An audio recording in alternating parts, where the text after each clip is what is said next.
Hello. তা সকালবেলায় ঘুম থেকে উঠে স্নান দান করে এখন আমি বেরিয়ে পড়েছি এক জায়গায় যাব বলে।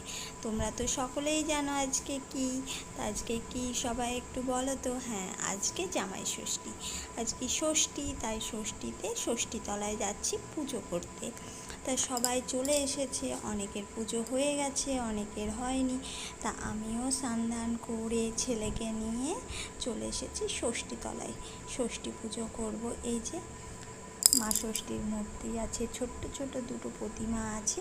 এখানে ষষ্ঠী পুজো হচ্ছে। ষষ্ঠী গাছে সুতো বাঁধলাম, পুজো দিলাম, তারপরে আবার বাবুকে এদিক ওদিক একটু ঘোরালাম, দেখালাম, ব্রত কথা শুনলাম, তারপরে বাড়ির দিকে যাওয়া।